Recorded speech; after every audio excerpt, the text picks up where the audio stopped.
The crack of a rifle shot echoed across the vast desert plains of Arizona Territory.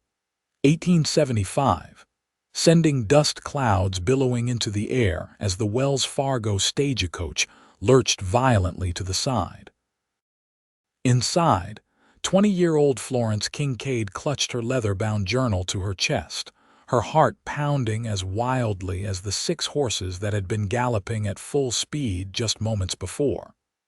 "Ladies, get down." The driver shouted from above, his voice nearly drowned out by another round of gunfire. Florence dropped to the floor of the coach, her emerald traveling dress pooling around her as she pressed herself against the wooden planks. Beside her, 2 other women misses. Eleanor Whitfield, a wealthy banker's wife traveling to Tuxen, and Sophia Martinez, a young Mexican-American schoolteacher huddled together, their faces pale with fear. "Outlaws," Mrs. Whitfield whispered, her voice trembling. "They've been hitting coaches along this route for weeks." Florence's thoughts raced to the letters, tucked safely in her valise correspondence from her late father's business partner in Tuxen, offering her a position as a bookkeeper. After her father's death 3 months prior, leaving their small Missouri farm drowning in debt, the offer had been her salvation. Now, as the coach rocked with another impact, she wondered if she'd ever reach her destination. The driver's voice came again, strained and desperate. "I'm stopping." "Don't shoot." The stagecoach slowed, and Florence felt her stomach drop. The rumors about this gang had traveled far and wide. They weren't just after the strongbox. They wanted the women. "Everyone out," a gruff voice commanded from outside. "Hands where we can see 'em." Florence exchanged terrified glances with the other women. Mrs. Whitfield clutched her pearl necklace, while Sophia closed her eyes briefly, her lips moving in silent prayer. With shaking hands, Florence gathered her skirts and prepared to face whatever awaited them outside. The door swung open, revealing a man with a bandana covering the lower half of his face, only his cold blue eyes visible beneath the brim of a dusty black hat. He gestured with his revolver. "Ladies first." One by one, they climbed down. Florence's legs nearly buckled beneath her when her boots hit the desert floor. The bright afternoon sun momentarily blinded her, but as her vision cleared, she counted 5 bandits surrounding the coach, all masked, all armed. The driver and shotgun guard stood with their hands raised, faces grim. "Well now," said the man who appeared to be the leader, a tall figure with a red bandana and a long scar visible above it.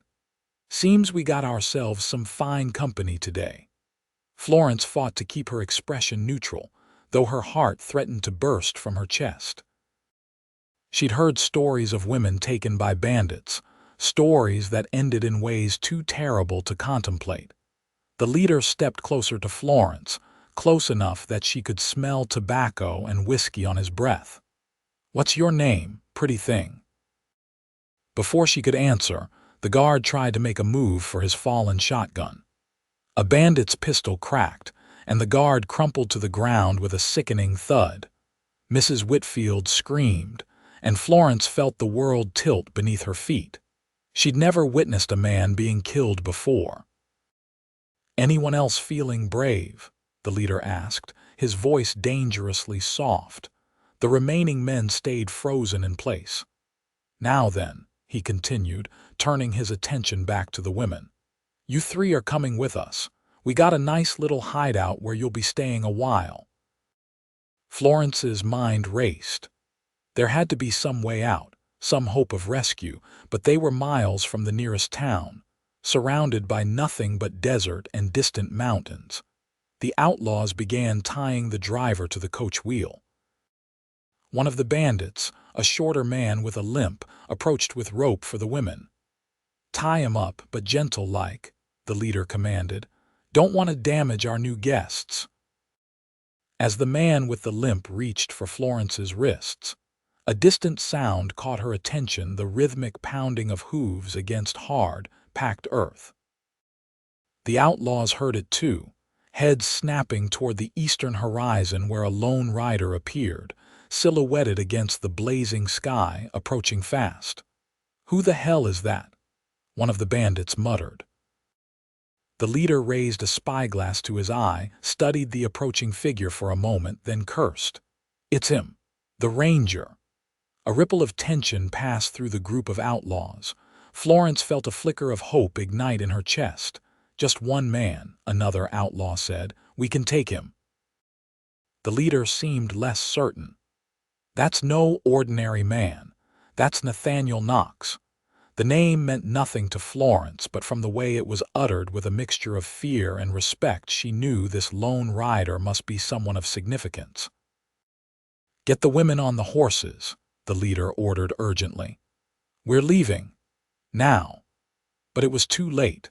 The rider had closed the distance with remarkable speed, and now Florence could see him clearly, a tall man astride a powerful black stallion, moving like they were one being. He wore no badge that she could see, just simple trail-worn clothes, a dark Stetson pulled low, and a long duster that billowed behind him like wings. In one fluid motion that Florence could scarcely follow, the rider drew his rifle from its saddle scabbard and fired. One of the bandits clutching Florence's arm cried out and fell, clutching his shoulder. Chaos erupted. The outlaws scattered, diving for cover behind the stagecoach and nearby rocks. Florence and the other women dropped to the ground as bullets whizzed overhead. The rider, this Nathaniel Knox, dismounted with the grace of a mountain lion, using his horse as cover while he continued firing with deadly precision. "It's just one man," the outlaw leader shouted. "Kill him." But there was something otherworldly about the way Knox moved, each action deliberate and economical.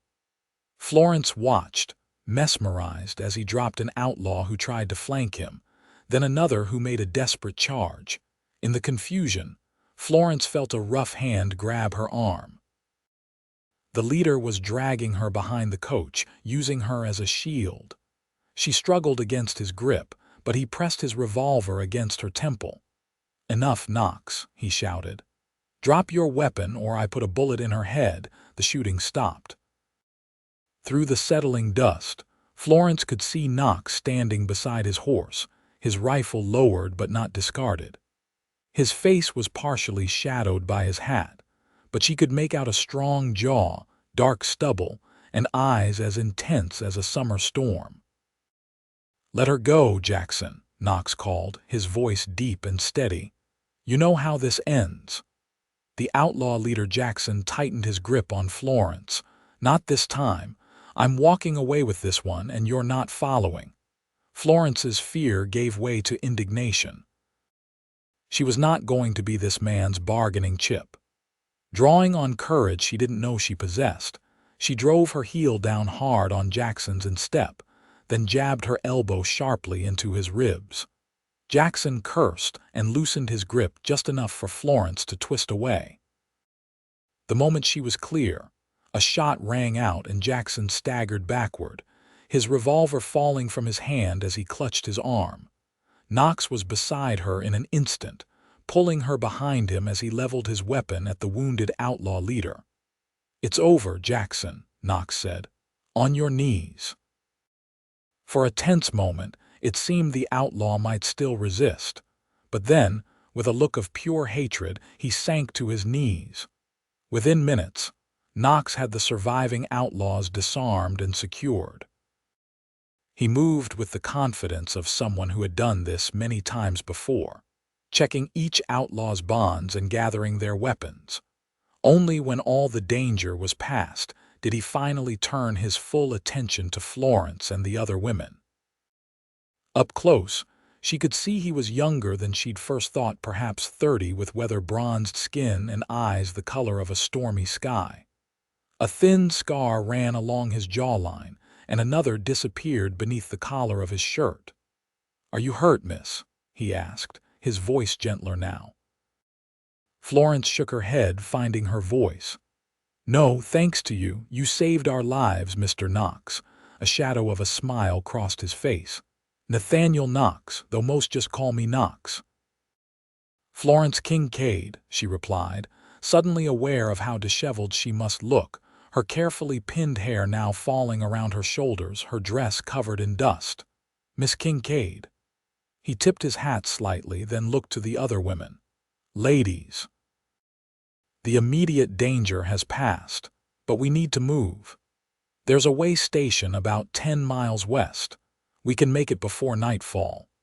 As Knox helped the driver free himself and tend to the dead guard, Florence found herself watching him, intrigued by the contradiction he presented. He moved with lethal precision, yet spoke with quiet dignity. His hands, which had so efficiently wielded weapons moments before, were now gentle as he checked Mrs. Whitfield for injuries. "Is he really a ranger?" Florence asked the driver in a low voice as he climbed back onto the coach. The driver shook his head. "Not officially, not anymore. Used to ride with the Arizona Rangers until something happened a few years back. Now he works alone, tracking the worst outlaws across the territory. Bounty hunter, some say. Others call him a vigilante. All I know is, when Knox shows up, justice tends to follow." Florence looked back at the man who had appeared like an avenging angel out of the desert. He was securing the outlaws to their own horses, preparing to bring them to justice. There was something compelling about him, something beyond his obvious courage and skill. Knox approached her again, his expression serious. "Miss Kincaid, I'd like you and the other ladies to ride inside the coach. I'll be riding alongside. If anything happens, do exactly as I say without hesitation." The authority in his voice was unmistakable, but there was also concern, not condescension. Florence nodded. "Of course, Mr. Knox." He held her gaze for a moment longer than necessary, and Florence felt a strange flutter in her chest. Then he was moving again, helping Sophia back into the coach before swinging himself onto his stallion.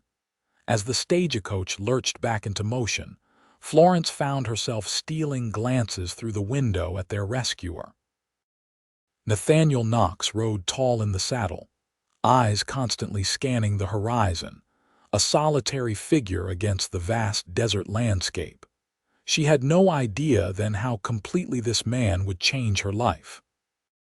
The way station appeared on the horizon just as the sun began its descent behind the western mountains, casting long shadows across the desert floor.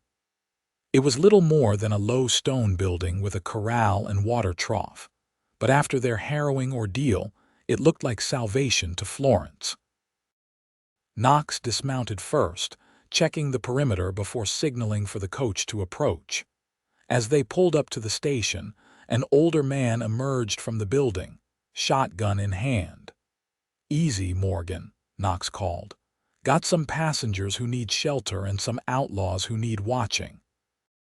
The station keeper lowered his weapon, recognition dawning on his weathered face.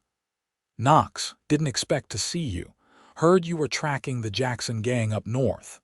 "Found them," Knox said simply, gesturing to the bound men. Morgan whistled low. "Sure did. Come on in, all of you. Got stew on and coffee brewing." Inside, the station was sparse but clean, with a large common room containing a stone fireplace, several tables, and a small bar along one wall. A narrow hallway led to what Florence presumed were sleeping quarters. "Ladies can have the back room," Morgan announced. "It ain't fancy, but it's private. I'll bunk with the driver. Knox can take the small room. Outlaws stay tied to the posts on the porch."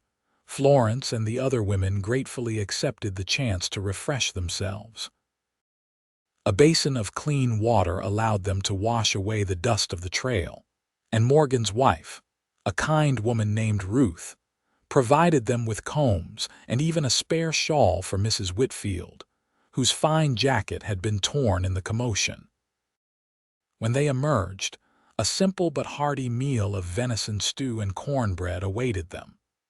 Knox sat at a table near the door, positioned to see both the entrance and the window where the outlaws were visible on the porch. He stood when the women entered, a gesture of respect that seemed at odds with his rugged appearance. Florence found herself seated beside him as they ate, acutely aware of his presence. Up close, away from the heat of danger, she could study him more carefully. His hands were strong but clean, his movements precise. Though he spoke little, she noticed how attentively he listened to others, his eyes missing nothing. "Have you been hunting these men long, Mr. Knox?" she asked as Ruth poured coffee.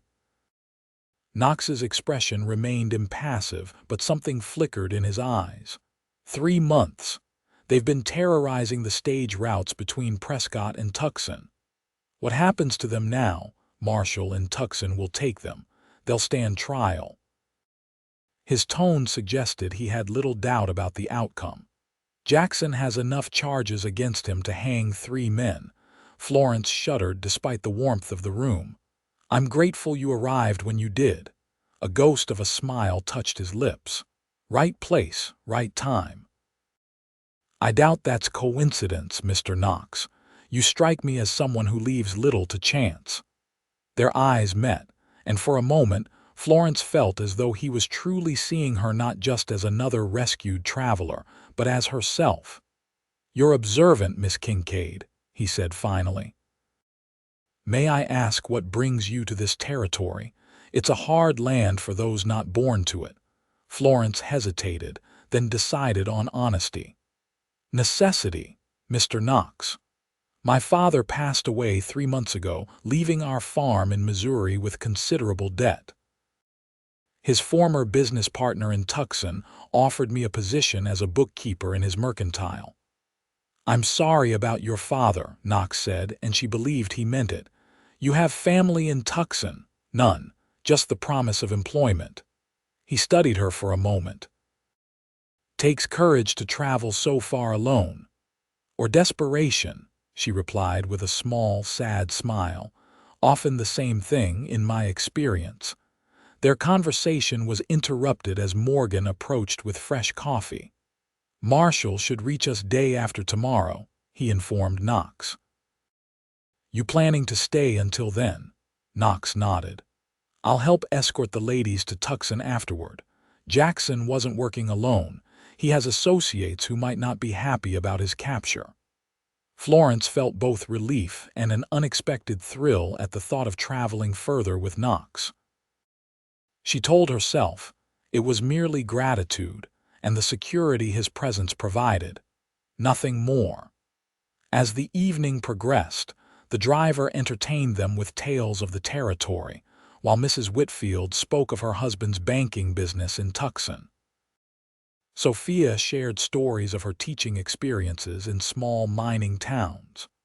Throughout it all, Knox remained mostly silent, occasionally stepping outside to check on the prisoners or scan the horizon. When Florence finally retired to the room she would share with the other women, she found herself unable to sleep despite her exhaustion. The day's events kept replaying in her mind the terror of the attack, the hopelessness she had felt, and then Knox's timely arrival. She slipped from the bed, careful not to wake her companions, and made her way to the small window. Outside, the desert was bathed in silver moonlight, transforming the harsh landscape into something almost ethereal. A movement caught her eye, and she saw Knox standing at the edge of the station yard, his tall figure unmistakable against the starlit sky. He stood motionless, watching the desert as if reading signs invisible to others. There was something solitary about him that tugged at Florence's heart. This man who had saved them seemed somehow separate from the world he protected. As if sensing her gaze, Knox turned toward the building. For a moment, Florence thought he might have seen her, but then he resumed his vigilant watch of the surrounding desert. She returned to bed, but thoughts of Nathaniel Knox followed her into her dreams. Morning came with the gentle awakening of soft desert light filtering through the small window. Florence rose early, tidying her appearance as best she could with limited resources. Her trunk remained with the coach, but Ruth had kindly provided a clean collar that refreshed her travel-worn dress considerably. When she entered the main room, she found Knox alone at a table, cleaning his revolver with practiced efficiency. He looked up at her entrance, and Florence was struck again by the intensity of his gaze. "Good morning, Mr. Knox," she said, suddenly self-conscious. "Miss Kincaid." He nodded, returning the reassembled weapon to its holster. "Sleep well as could be expected," she admitted. "I'm not accustomed to such excitement." A hint of a smile touched his lips. "Few are. Coffee's fresh if you'd like some." Florence helped herself to coffee, then, after a moment's hesitation, joined him at the table. "May I ask you something, Mr. Knox?" He inclined his head slightly, waiting. "The driver mentioned you were once a ranger. Is that true?" Something in his expression closed off. "Once. Not anymore." "Why did you leave?" Knox was quiet for so long that Florence thought he wouldn't answer. When he finally spoke, his voice was low. "Sometimes the badge gets in the way of justice." She sensed there was far more to the story, but his tone discouraged further inquiry. Instead, she asked, "And now, what are you exactly?" "Just a man doing what needs doing." He met her eyes. "The law doesn't always reach far enough in these territories, Miss Kincaid. Someone has to fill the gaps." "At considerable risk to yourself," she observed. He shrugged. "I'm good at staying alive." "I'm certainly grateful for that talent," Florence said with genuine feeling. "As are Mrs. Whitfield and Miss Martinez." Knox seemed uncomfortable with her gratitude. He changed the subject. "You said you're to be a bookkeeper in Tuxen. You have experience with accounts," Florence nodded. "My father taught me. I kept all the records for our farm since I was 16. Mr. Harrington, my father's friend, says his business has grown too large for him to manage the books himself." "Harrington's mercantile?" Knox asked, surprise evident in his voice. "Yes, you know it. Everyone in Tuxen knows Harrington's. It's the largest store in the territory, growing fast." Florence felt a surge of relief. She had taken Mr. Harrington's offer on faith, having never met the man in person. "That's encouraging to hear." "It's good, honest work," Knox agreed. "Though Tuxen can be rough, it's growing too fast, attracting all sorts." "Are you suggesting it might not be suitable for a woman alone?" Florence asked, a touch of challenge in her voice. Knox studied her for a moment. "I'm suggesting that anyone new to the territory should be cautious. Man or woman." Before Florence could respond, the others began to emerge from their rooms, and the intimate moment between them was lost in the bustle of breakfast preparations. Throughout the day, Florence found herself watching Knox as he went about his duties, checking on the prisoners, conferring with Morgan about supplies, inspecting the coach for damage. He moved with a quiet efficiency that she found compelling, each action purposeful. When he took his midday meal, Florence gathered her courage and joined him again. Something about this solitary man drew her, despite or perhaps because of his reserved nature. "You have family in the territory, Mr. Knox?" she asked. He shook his head. "No family. Anywhere, not anymore." He took a bite of bread, effectively ending that line of questioning. Florence wasn't deterred. "How long have you lived here?" Knox considered the question. "Came to Arizona in '68 after the war. Been moving around the territory since." "You fought in the war?" Florence asked, surprised. He would have been quite young. Last year of it, joined up at 17. She did the calculation in her head. That would make him around 30 now, as she had guessed. "Which side?" "Union," he replied simply. "From Pennsylvania originally." It was the most personal information he had volunteered, and Florence felt oddly triumphant at this small victory. "And you've been hunting outlaws ever since?" Something like amusement flickered across his face. "You ask a lot of questions, Miss Kincaid. I'm curious by nature," she admitted. "And you're interesting." "I'm just a man doing a job," Florence shook her head. "I don't believe that's all you are, Mr. Knox." Their eyes met across the table, and Florence felt a strange connection forming between them, tentative but undeniable. Then Morgan called for Knox from the doorway, breaking the moment. "Riders coming," the station keeper announced. "3 of them from the east."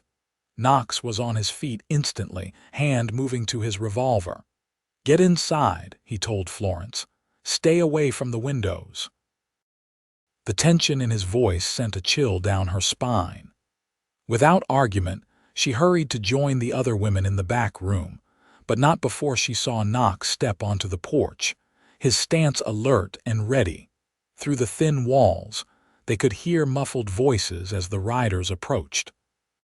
Florence strained to make out words, but could only discern the deep rumble of Knox's voice alternating with unfamiliar ones.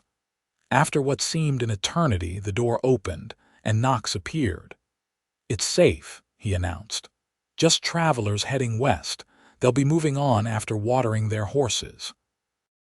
The relief in the room was palpable, but Florence noticed that Knox remained vigilant, his posture never fully relaxing until the riders had departed an hour later. That evening, as they gathered again for supper, the conversation turned to their journey ahead. The coach would leave for Tuxen the following day if the marshal hadn't arrived by noon. "It's another day and a half to Tuxen from here," the driver explained. "Rough country, but we'll make good time now that the coach is lighter without the strongbox." "What about those men, Mrs.?" Whitfield asked, gesturing toward the porch where the outlaws were secured. "I'll wait for the marshal," Knox said. "Then catch up to you before you reach Apache Pass." Florence felt a strange disappointment at the thought of continuing without him, even temporarily. "Is it safe?" Sophia asked anxiously. "After what happened, the driver's armed, and I've given Morgan's shotgun to the replacement guard," Knox assured her, "and I won't be far behind." Later, as the others retired for the night, Florence found herself alone with Knox again. He stood by the window, watching the desert as darkness settled over the land. "You're worried," she observed, moving to stand beside him. Knox didn't deny it. "Jackson has friends. Word travels fast in these parts. You think they might try to free him before the marshal arrives?" "It's possible." He turned to her, his expression serious. "Which is why you and the others should leave at first light. The farther you are from here, the safer. And leave you alone to face them." A ghost of a smile touched his lips. "Worried about me, Miss Kincaid?" "Someone should be," she replied softly, "since you seem unconcerned with your own safety." Their eyes met in the dim lamplight, and Florence felt that strange connection again, stronger now. For a moment, she thought Knox might say something more, but instead, he simply nodded toward the hallway. "You should rest. Tomorrow will be a long day." Florence knew she was being dismissed, but she lingered a moment longer. "Please be careful, Mr. Knox." "Always am," he assured her, though they both knew it for the half-truth it was. As Florence turned to leave, Knox spoke again. "Florence." It was the first time he had used her given name, and the sound of it in his deep voice sent an unexpected warmth through her. "Whatever happens, get to Tuxen safely. Promise me." There was an intensity in his eyes that made her breath catch. "I promise," she whispered. With that, she retreated to her room, her heart beating a strange rhythm in her chest. Despite the danger they had faced and might still face, Florence realized with sudden clarity that meeting Nathaniel Knox had awakened something within her, something she had never felt before. Morning brought clear skies and the decision to depart for Tuxen without waiting for the marshal. Knox himself urged them to leave after spotting dust on the horizon, riders approaching from the northwest. "Too many to be just the marshal," he explained as he helped Florence into the coach. Could be Jackson's men. Then you should come with us, Florence insisted, alarmed. Knox shook his head. Can't leave the prisoners. Morgan can't handle them alone if trouble comes. But I gave my word to the marshal, he said firmly. And I'll keep my promise to catch up to you before Apache Pass. There was no arguing with him. Florence could see that. But as the coach prepared to depart, she impulsively reached out and touched his arm. Thank you, she said, for everything. Knox covered her hand briefly with his own, the touch sending a jolt through her. Stay safe, Florence. And then they were off, the coach rolling away from the station with Knox standing in the yard watching them go. Florence kept her eyes on his diminishing figure until the coach rounded a bend and he disappeared from view. The journey was tense, everyone alert for any sign of danger. The driver kept the team at a steady pace, neither too fast to exhaust the horses nor too slow to make them easy targets. By mid-afternoon, they had put considerable distance between themselves and the way station, entering a landscape of rising hills and scattered rock formations. We'll stop at Wilson's Creek to water the horses, the driver announced. Should reach it within the hour. Florence had been quiet for most of the journey, her thoughts divided between concern for Knox and contemplation of their brief but meaningful interactions. She could not deny that she was drawn to him in a way she had never experienced before. It wasn't just gratitude for their rescue. There was something about Nathaniel Knox that called to her his quiet strength, his unwavering sense of justice, and the glimpses of gentleness beneath his hard exterior. You're thinking about him, aren't you? Sophia asked softly, interrupting Florence's reverie. Florence felt heat rise to her cheeks. I'm merely concerned. Those riders, Sophia smiled knowingly. It's more than concern I see in your eyes, my friend. I recognize that look. We barely know each other, Florence protested weakly. Sometimes that doesn't matter, Mrs. Whitfield interjected, surprising them both. I knew within an hour of meeting my Harold that he was the man I would marry. Some connections don't require time to form. Florence had no response to that. Could it be possible to form such a strong attachment in so short a time? And even if she had, what did it matter? Knox was a solitary man with a dangerous life, and she was bound for Tuxen to begin a new chapter of her own. Their conversation was interrupted by the driver's shout. Wilson's Creek ahead. The coach slowed as they approached a small creek bed lined with cottonwoods, a welcome sight after hours of dusty travel. But as they drew closer, Florence felt a growing sense of unease. Something wasn't right. Wait, the guard called from atop the coach. I see horses tied in those trees. The driver immediately pulled the team to a halt. Could be travelers, he said, but his tone was doubtful. Or it could be an ambush, the guard replied grimly. Florence's heart began to pound. Had Jackson's men somehow gotten ahead of them? What do we do? Mrs. Whitfield whispered, clutching her handbag. Before anyone could answer, riders emerged from the trees, 5 men, all armed, blocking the path forward. That's far enough, one of them called. We want Jackson and the others. Where are they? The driver stood cautiously. Back at the way station with Knox, waiting for the marshal. The name Knox caused visible agitation among the riders. Turn this coach around, their leader demanded.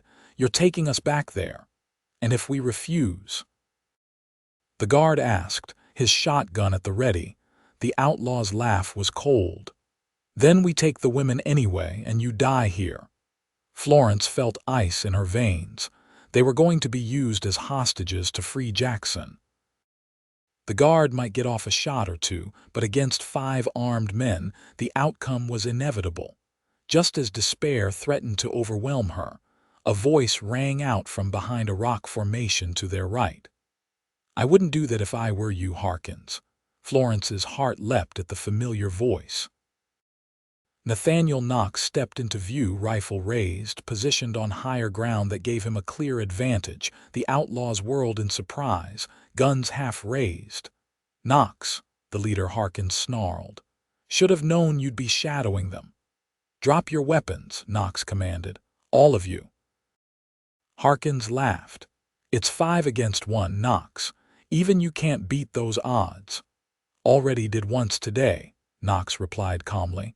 "Your friends who rode to the station this morning won't be joining you." Florence saw uncertainty flicker across the outlaws' faces. Had Knox faced down another group already? Is that how he had caught up to them so quickly? Harkins wasn't convinced. "You're bluffing." "Try me," Knox challenged, his aim never wavering. "First man to raise his gun dies, and I promise it won't be me." A tense silence fell over the scene. Florence held her breath, watching the standoff through the coach window. The confidence in Knox's voice was unwavering, but 5 against 1, how could he possibly prevail? One of the younger outlaws made a sudden move for his revolver. Knox's rifle cracked and the man fell from his horse with a cry, clutching his arm. "Next shot won't be so merciful," Knox warned. "Weapons on the ground. Now." This time the outlaws complied, slowly placing their guns on the ground before them. "Hands behind your heads," Knox ordered, descending from the rocks while keeping his rifle trained on them. "Driver, there's rope in my saddlebags. Tie them up." The driver climbed down and followed Knox's instructions, securing each man while the guard kept his shotgun ready. Only when all 5 were bound did Knox finally lower his rifle. Florence couldn't contain herself any longer. She flung open the coach door and rushed to Knox, relief flooding through her. "You came," she said simply, stopping just short of embracing him. Knox's eyes softened as they met hers. "I said I would." Looking at him now, Florence noticed signs of his own recent struggle, a fresh cut on his cheek, dust, and what looked like blood on his coat sleeve. "You're hurt," she said, reaching instinctively toward the cut. Knox caught her hand gently. "It's nothing." 3 men rode into the station after you left. The marshal arrived just in time to help us deal with them." "The marshal? Then who's guarding Jackson?" "He brought deputies," Knox explained. "Jackson and his men are on their way to Tuxen already, under heavy guard." "I rode ahead when we saw signs that others had passed this way." Florence suddenly realized she was still holding Knox's hand, or rather, he was holding hers. She didn't pull away. "How did you know they'd be here?" she asked. "Wilson's Creek is the only water for 20 miles. They had to stop here." His thumb absently traced a small circle on the back of her hand. "And I wasn't about to let anything happen to you." The way he said, "you," rather than "all of you," wasn't lost on Florence. Her heart quickened. The moment was interrupted by the guard calling down from the coach. "What do we do with this lot, Knox?" Knox reluctantly released Florence's hand. "Tie them to their horses. We'll take them with us to the next station. Marshall can collect them there." As they prepared to continue their journey, now with 5 bound outlaws in tow, Florence found herself watching Knox with new eyes. He had ridden ahead alone, knowing he would likely face multiple armed men, all to ensure her safety, their safety. She corrected herself, though she wasn't entirely convinced the distinction mattered to him anymore. When they departed, Knox rode alongside the coach rather than behind or ahead with the prisoners. Occasionally, when the trail widened, he would bring his horse close enough that Florence could speak with him through the window. "Were you really bluffing?" she asked during one such moment. "About being able to take all 5 of them." A rare smile crossed his face. "Never bluff when lives are at stake, Florence." "You would have shot them all?" she asked, both impressed and slightly alarmed. "If necessary," he confirmed. "But I prefer not to kill when I can avoid it." Men can face justice without dying. A surprisingly compassionate view for someone in your line of work. Knox was quiet for a moment, Death is easy. Living with the consequences of your actions, that's the real punishment. She sensed he was speaking from personal experience but didn't press. Instead, she asked, "What will you do after you deliver us to Tuxen?" "There's always work for someone with my skills in the territories. More outlaws to catch." Something like that. Florence hesitated, then asked the question that had been forming in her mind. "Do you ever tire of it?" The constant danger, the solitude. Knox's eyes met hers, and for a brief moment his carefully maintained reserve seemed to slip. "Sometimes," he admitted quietly. "More lately than before." The implications of that simple statement sent a flutter through Florence's chest. Before she could respond, the trail narrowed again, forcing Knox to fall back. They reached the next station by nightfall, a larger establishment than Morgan's, with proper rooms and a dining area. The station keeper immediately recognized Knox and offered assistance with the prisoners, who were secured in a storage room under guard. After a proper meal, the first since leaving Morgan's station, Florence found herself standing on the station's small porch, watching the stars emerge in the vast desert sky. The events of the past few days seemed almost dreamlike in their intensity. "Quite a sight, isn't it?" Knox's voice came from behind her. Florence turned to find him leaning against the doorframe, watching her. "I've never seen so many stars," she admitted. "In Missouri, the trees often blocked much of the sky." Knox moved to stand beside her at the railing. "That's one thing about this country, it shows you the universe every night." They stood in comfortable silence for a moment, shoulders almost touching. "We should reach Tuxen by tomorrow evening," Knox said eventually. Florence nodded, feeling a strange reluctance at the thought. "I suppose you'll be moving on once we arrive." "Eventually." He turned to face her. "Florence, there's something I need to tell you." The seriousness in his voice made her heart skip. "Yes, when we reach Tuxen." He paused, seeming to struggle with his words, unusual for a man typically so direct. "I'd like to call on you if you'd allow it." Of all the things she might have expected him to say, this was perhaps the last. "Call on me, properly," he clarified. "Not as your protector or escort, but as a man calling on a woman he admires." Florence felt warmth spread through her. "I'd like that very much, Nathaniel." The use of his given name brought a smile to his face, a real smile that transformed his features and made him look younger, unburdened. "I know my life isn't simple," he continued, "and I can't offer the security that others might, but these past days, knowing you—" He shook his head slightly, as if surprised by his own feelings. "You've made me question things I've taken for granted for years." Florence took a step closer to him. "What things?" "The solitude, the constant moving on." His eyes held hers. "For the first time in a long while, I'm thinking about staying somewhere, putting down roots."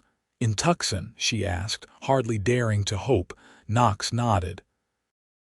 "The marshal there has offered me a deputy position several times. I've always refused. And now I'm reconsidering." His hand moved to gently touch her cheek. "Because of you, Florence." She leaned into his touch, her heart racing. "We've known each other such a short time," she whispered, echoing her earlier protest to Sophia. "Some things don't require time," Knox replied, unconsciously repeating Mrs. Whitfield's wisdom. "Some things you just know." And then he was kissing her, gently at first, then with growing passion as Florence responded, her arms sliding around his neck. The world seemed to fall away, leaving only this moment, this connection that had formed so rapidly yet felt so undeniably right. When they finally parted, Knox kept her close, his forehead resting against hers. "I've never believed in fate," he murmured, "but finding you in that stagecoach, I can't call it coincidence." Florence smiled. "Perhaps it was destiny." "Perhaps," he agreed, brushing a strand of hair from her face. Or perhaps it was simply the best luck I've ever had. They remained on the porch, talking softly until the night grew cool, sharing stories and hopes for the future, a future that suddenly seemed full of possibilities neither had imagined just days before. The final day of their journey passed in a blur of anticipation for Florence. The coach made good time across the desert flats, with Knox riding alongside, occasionally exchanging glances with her through the window that made her heart flutter like a schoolgirl's.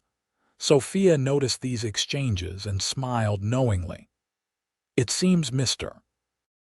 Knox has found something more precious than outlaws to pursue," she teased in a low voice. Florence blushed but couldn't deny it. "It's happened so quickly," she confessed. "Is it foolish to feel this way about someone I've known for only days?" "The heart knows what it wants," Sophia replied. "And Mr. Knox is a man worth wanting, I think. Beneath that stern exterior is a good man," Florence agreed. With each passing hour, she had seen more evidence of Knox's character, not just his courage and skill, but his quiet compassion, his unwavering integrity, and the gentleness that emerged when he spoke to her.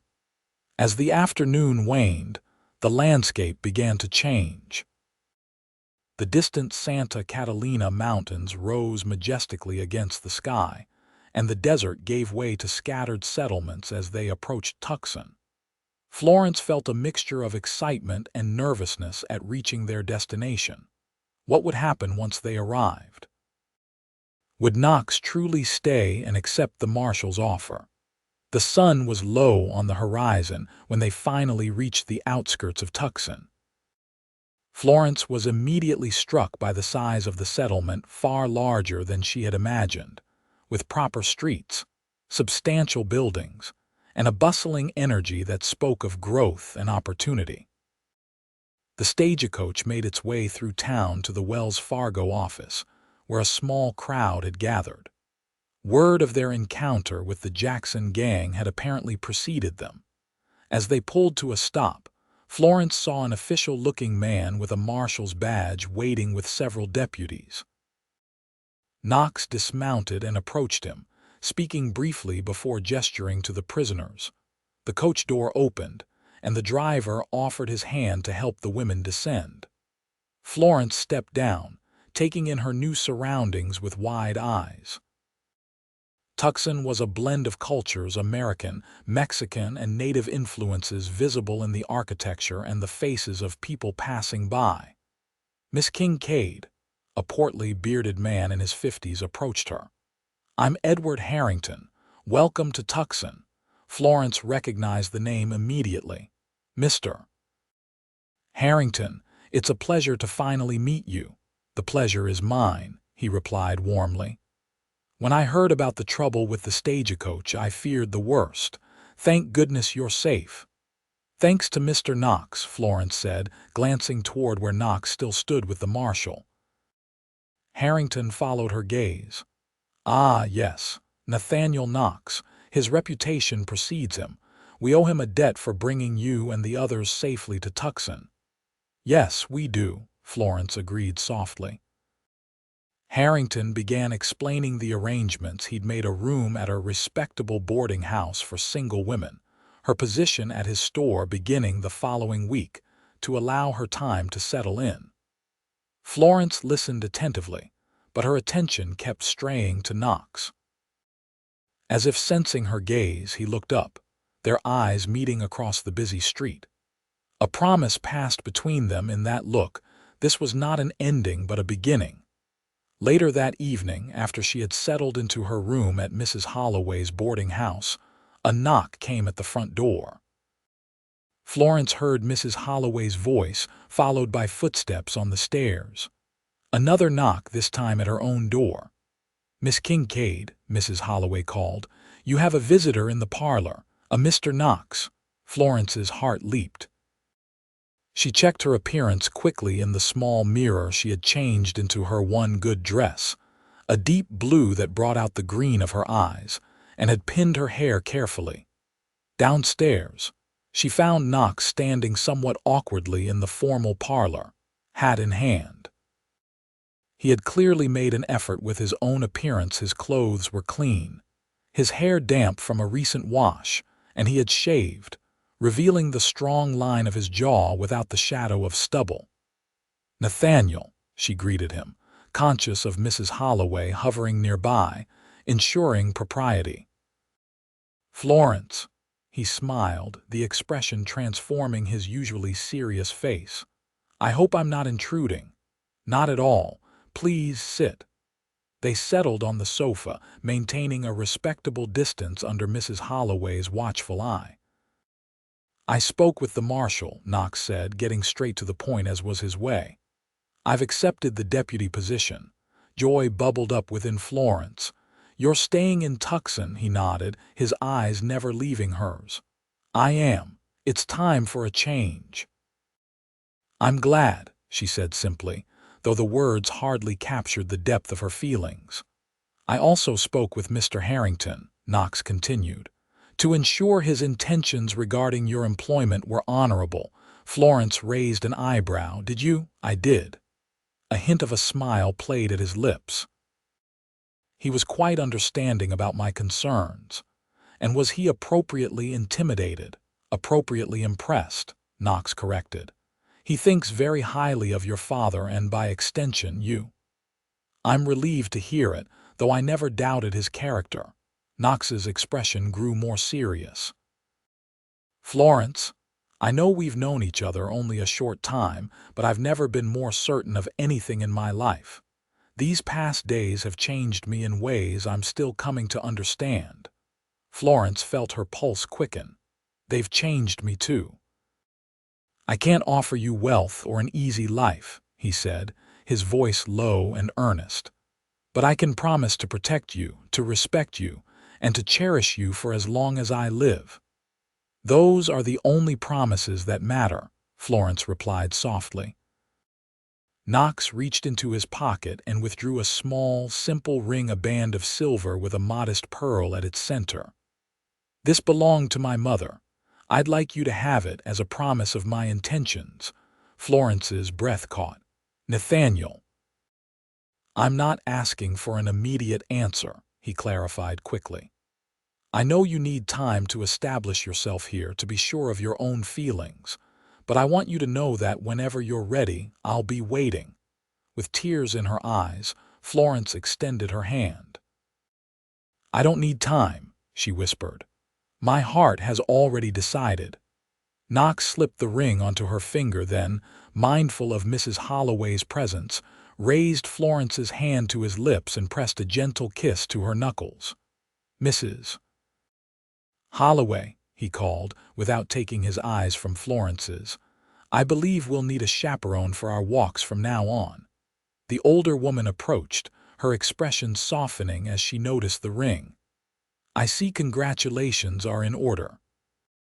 "They are," Florence confirmed, her heart so full she thought it might burst. "Though we'll have a proper engagement period, of course." "Of course," Mrs. Holloway agreed, clearly approving of such propriety. "Well, Deputy Knox, you're welcome to call on Miss Kincaid any evening. And perhaps Sunday afternoons for a walk with proper supervision." "Thank you, madam," Knox replied with unexpected charm. "I'll look forward to it." As the weeks passed, Florence settled into her new life in Tuxen. Her position at Harrington's Mercantile proved both challenging and rewarding. The business was indeed growing rapidly, and her skills with numbers and organization were highly valued. Mr. Harrington even hinted at a partnership in the future, impressed by her business acumen. Knox, too, was finding his place as a deputy marshal. His reputation had preceded him, and the citizens of Tuxen quickly came to respect his fair but firm enforcement of the law. Though he no longer rode the territory hunting outlaws, his skills were put to good use keeping order in the booming town. Their courtship progressed with proper decorum but undeniable passion. Each evening, Knox would call at the boarding house, and they would sit in the parlor, talking for hours under Mrs. Holloway's watchful but increasingly indulgent eye. On Sundays, they walked through town, sometimes joined by Sophia, who had taken a teaching position at the newly established school. As summer turned to fall, plans for their wedding took shape. They would be married in November, with the marshal serving as Knox's best man and Sophia as Florence's maid of honor. Mr. Harrington insisted on hosting the reception at his home, the grandest in Tuxen. 2 days before the wedding, as Florence was finalizing arrangements with the minister, Knox arrived at the store with an unexpected proposal. "I'd like to show you something," he said, a hint of nervousness in his voice. "If Mr. Harrington can spare you for the afternoon." With her employer's blessing, Florence found herself riding beside Knox out of town, curious about their destination. "Where are we going?" she asked as they followed a well-worn trail toward the foothills. "You'll see," Knox replied mysteriously. After about a mile, they crested a small rise and Florence gasped at the sight before her. In a natural hollow, sheltered by cottonwood trees with the mountains as a backdrop, stood a small but well-built cabin. A covered porch wrapped around the front, and nearby, a clear stream trickled past. "Nathaniel, what is this?" Knox's expression was a mixture of pride and uncertainty. "Our home, if you like it." Florence turned to him in astonishment. "You built this, with some help from friends," he admitted. "I've been working on it in my free time these past months." They dismounted, and Knox led her inside. Though simple, the cabin was solidly constructed, with 2 rooms, a stone fireplace, and windows that flooded the space with light. He had even built basic furniture, a table, chairs, and a bed frame in the smaller room. "It's not fancy," he said, watching her reaction carefully. "But there's room to expand as needed, and the land 20 acres is ours. I filed the claim last month." Florence walked slowly around the cabin, taking it all in. She had expected they would live in town, perhaps renting rooms until they could afford more. This, a home of their own, land of their own, was beyond her expectations. "You did all this for us?" she asked, emotion making her voice unsteady. Knox moved to stand behind her, his hands gently resting on her shoulders. "I wanted to give you something that was truly ours, something we could build on together." Florence turned in his arms, tears of happiness welling in her eyes. "It's perfect, Nathaniel, absolutely perfect." His smile was one of profound relief. "You don't mind being a bit removed from town? I know your work is important to you, and it's not too far." She silenced him with a kiss, propriety be damned. "I love it, all of it, and I love you, Nathaniel Knox." "I love you, Florence Kincaid," he replied, holding her close. Soon to be Florence Knox. 2 days later they stood together in Tuxen's small church, exchanging vows before friends both old and new. Florence wore a gown of ivory satin that Mrs. Whitfield had insisted on ordering from San Francisco, while Knox looked handsome and somewhat uncomfortable in a new black suit. As they spoke their promises to one another, Florence thought back to that fateful day on the desert road, the terror of the Outlaws' attack, and then Knox's appearance, like an avenging angel riding out of the dust. How strange and wonderful that the darkest moment of her life had led her to the greatest happiness. The reception at Harrington's home was a joyous affair, with seemingly half the town in attendance. The marshal gave a toast to the couple, praising Knox's bravery and dedication while teasing him gently about being finally lassoed by a pretty bookkeeper. As the celebration continued into the evening, Knox drew Florence aside to a quiet corner of the garden. "Happy, Mrs. Knox?" he asked, his voice low and intimate. "More than I ever thought possible," she replied truthfully. He brushed a loose strand of hair from her face, his touch sending the same thrill through her as it had that first night on the station porch. "When I rode after that stagecoach, I was just doing my job," he confessed. "I had no idea I was riding toward my future."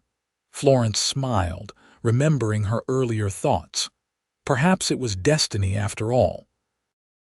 "I'm beginning to believe it was," Knox agreed, drawing her close for a kiss that promised a lifetime of passion and devotion. Later that night, as they rode to their new home under a canopy of stars, Florence reflected on the extraordinary journey that had brought her to this moment. From the desperate young woman fleeing debt and grief in Missouri to the bride of a man as steadfast and true as the mountains that guarded their land. "What are you thinking?" Knox asked as they approached the cabin, now visible in the moonlight. "That sometimes the most unexpected journeys lead to the most perfect destinations," Florence replied, leaning against his strong shoulder. Knox helped her down from the horse, then, to her surprise, swept her into his arms to carry her across the threshold of their home. Inside, the fireplace was lit, casting a warm glow over the simple but comfortable space that represented their future together. "Welcome home, Florence Knox," he said, setting her gently on her feet but keeping her within the circle of his arms. "Home," she repeated, savoring the word and all it promised. "Our home." As his lips found hers once more, Florence knew with absolute certainty that no matter what challenges lay ahead, they would face them together, the deputy and his bookkeeper, whose love story had begun with danger and outlaws, but would continue with the building of a life as vast and promising as the western sky above them. In the years that followed, the cabin in the hollow grew, with additional rooms added as their family expanded, first with the arrival of their daughter, Emma, followed 2 years later by their son, James. Knox continued his work as a deputy, eventually becoming marshal himself when his predecessor retired. Florence maintained her position at Harrington's, becoming a partner in the business as Mr. Harrington had predicted, though she reduced her hours after the children were born. Their home became known as a haven of hospitality, with frequent visitors including Sophia, who had married a local doctor, and even Mrs. Whitfield, who made the journey from Tuxen whenever her husband's business brought him to the territory. Occasionally, when riders passed through from the eastern territories, they would bring news of outlaw gangs and the lawmen who pursued them. Knox would listen to these tales with interest but no regret. He had found a different kind of purpose now, protecting not just the law but the life and family he cherished. On the 10th anniversary of their marriage, Knox took Florence riding to the spot where they had first met, the stretch of desert road where the stagecoach had been attacked. It looked different now, with a proper road replacing the rough trail, but the landscape remained essentially unchanged, vast, beautiful, and wild. Strange to think how differently things might have turned out, Florence mused as they sat together on a rocky outcropping, looking out over the desert.